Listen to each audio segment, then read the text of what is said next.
Hello mga peeps, magandang araw sa inyong lahat. Tayo ay magtagalog. Okay, Englishin natin ang gagawin nating Tagalog o ang babasahin nating Tagalog. Okay, start. Sigmula na tayo. Englishin mo. Tagalog, English.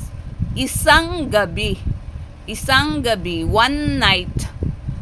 Halata. Halata. Obvious. Paminsan. Minsan. Minsan. Paminsan-minsan, occasionally. Isang araw, one day. Pagtatalo, argument. Sa susunod linggo, sa susunod na linggo. Sa susunod na linggo. Teka, lagyan natin to ng na. Okay, singitan natin to ha. Na.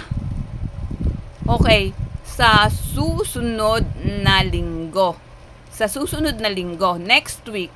Sa totoo lang. Sa totoo lang. As used. Actually. Okay. Bye-bye.